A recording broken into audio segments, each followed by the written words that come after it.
What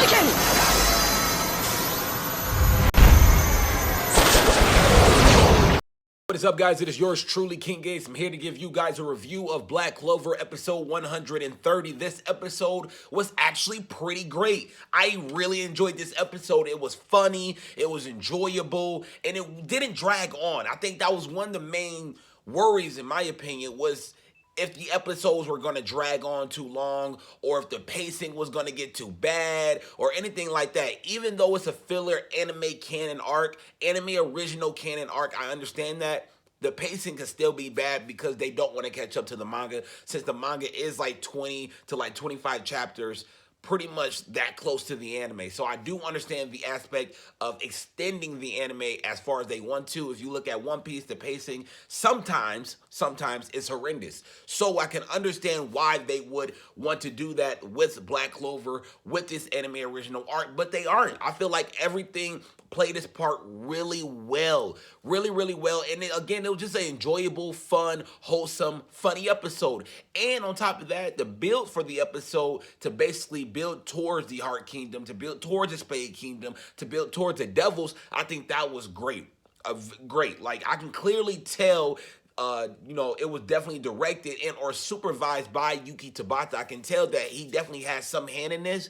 Just basically, it feels almost like a filler in terms of like how funny it is and whatnot, but then it feels very canonical when you have the Magic Knight squad captains and they're talking about the stages of magic and everything. And I thought that, again, that was interesting. Very interesting, because when you look at all the Magic Knight squad captains, we know that pretty much everybody, maybe with the exception of Kaiser, maybe, but everybody else is at stage 1 or higher. I truly believe that. Maybe some of them even like peaking at stage 0, and obviously some of them peaking at our arcane stage, with that being Yami and obviously Julius, even though he is handicapped. So I definitely understand that whole aspect, and I thought that was definitely one of the best parts of this episode, was kind of like seeing the reactions of the Magic Knight squad captains and basically be like, okay, so everybody has to be a stage 1 or higher, and stage 1 is pretty much like the third stage in the magic stages, the third stage in the magic stages in the Heart Kingdom. And I think that's really dope in terms of like comparing the powers and whatnot. And it basically gets them set up for what's to come. I think that was just a great usage of like power scaling and power system and whatnot, because you see all these power systems in anime, whether that be in Seven Deadly Sins with the Scouters, or not necessarily Scouters, but reading off the magic power levels, or Dragon Ball Z with the Scouter levels, anything like that. I think this system works really well, and not only does it work really well for Black Clover, but it helps build towards a great moment, a great fight, epic conclusion. I think so. So to me, that was great. Pretty much the highlight of the episode was the squad captains meeting. Now, previously, before this, we actually got to see the head Wizard King, the Clover King, the Clover Kingdom King, okay? He has light magic. Now, I didn't know he had light magic. Maybe I'm just like not thinking and it didn't really register in my head, but I didn't know he had light magic.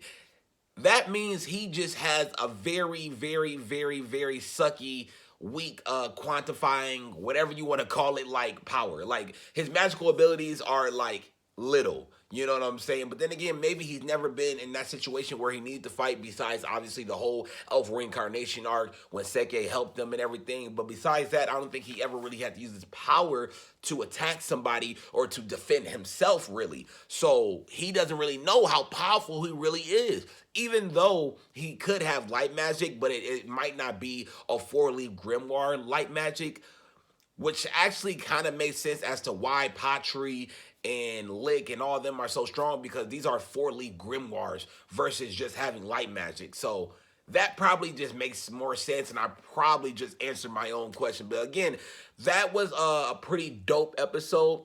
I think that was like really interesting in my opinion. Again, in the beginning of the episode, towards the middle of the episode, it got really funny because again, we keep seeing Seke. I remember there was a moment with Jack and Seke was saying like, "Hey, can you call me back to the Praying Mantis?" Even though Seke never wanted to be in there, so Jack is pretty much giving him what he wants. But Seke is just with the Wizard King, the OG Wizard King, the Clover King Wizard King. Okay. I thought that was really interesting. And then again, towards the end of the episode, the meeting was again the highlight. But the real highlight was the end when Yami and Jack were pretty much trying to face, I believe it was Vanges. Yes, it was Vanges in a card game to get back their salary and take his. And of course, Von just let him win. And I thought that was just so dope. If Von just took off his mask, I feel like that was something that definitely needs to be highlighted. Excuse me. Von just took off his mask. I thought that was great too. It just means that he's more content, more careful, and he loves that Yami and Jack are treating him the same, which is dope because, first off, Yami and Von just go back, way back, okay? And then Yami and Jack are like this, so it just really makes for a great moment with Yami, Jack, and Vengeance. And Vengeance basically declaring that I want to defeat the devil. I don't really care. You can strip me of my title of Magic Knight Squad Captain, but I need to defeat the devil. I'm going to do everything I can to defeat the devil. So that was really dope. We only saw Asta and all them and the little bit of the Black Bulls, basically the people who went to the Heart Kingdom. So Mimosa and I believe Noel, Asta, and wait, no.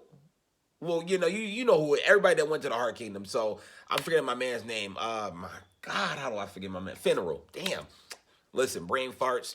But anyways, yeah, we saw them again. They explained everything how the Heart Kingdom is gonna go, the 6 months training, and again, that's just it was a really dope episode. I'm dragging it out, but it was a really dope episode, and I really appreciate everything that this episode had for us because again, it felt like a filler in terms of this, like the comedy and how funny it is. You know what I'm saying? Because that's like kind of what filler notorious for. It's being funny, it's to be lighthearted, wholesome, just some very great stuff. And honestly, I can't get mad at anything that happens from here on out because it's just so funny. And it's an anime canon arc. I can't get over that fact. I really can't. But that's pretty much it. I hope you guys enjoyed my review slash thoughts of this whole entire episode. Again, it was funny. It was great. Oh, yeah, and I forgot. My bad. I need to talk about this. Julius, okay? Everybody knows Julius is a little boy. Couple questions with Julius. Is he going to go back to normal if once he regains enough magic ability, or does he need to get older because he can't withhold all that magic ability in his body?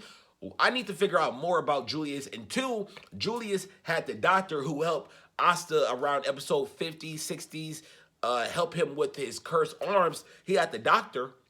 I need to remember his name, but he had the doctor dress up like Julius with bandages and whatnot. And I thought that was really hilarious. And Vanches is kind of stepping up as an intermediate Wizard King. I feel like he was the only one that was like, hey, the Wizard King can't talk right now. You know what I'm saying? So if you want to take any questions, ask us and stuff like that. And he was kind of like leading it, even though the other Wizard King came in. So I was like, okay, like Vanges, you really like, remember in that first couple episodes, Asta and pointed at Vanges. He was like, he's a man closer to becoming a Wizard King. So I like how that energy is still here after 130 episodes. It's the little details that I pay attention to that makes the most sense. So that was really cool to see Vanges' leadership and to see him potentially become Wizard King. Like, I feel like it's very, very possible. So again, that was an awesome moment. This whole entire episode was just fun and cool. And of course, I believe Diamanto of the Magic Council was there to actually supervise the whole thing and whatnot. And also Kaiser came back. So not Kaiser. It was Grewfield or whatever his name is, the original leader slash captain of the Purple Orcas. He's going to turn all the stuff that, the gold and all that stuff, he's going to turn all that into profit and give it to the Black Clover Kingdom or the Clover Kingdom. So yeah, that's pretty much it for this episode. Very enjoyable, funny, great, however you wanted to, to me, I'm all about the positivity, and to me, it was a great episode. You see my reaction. But yeah, that's pretty much it. I can't wait to talk to you guys later on about some more Black Clover. Please stay tuned this week for a Black Clover video, as well as more Black Clover episode reviews and live reactions. Thank you so much, and until then, I will see you guys later.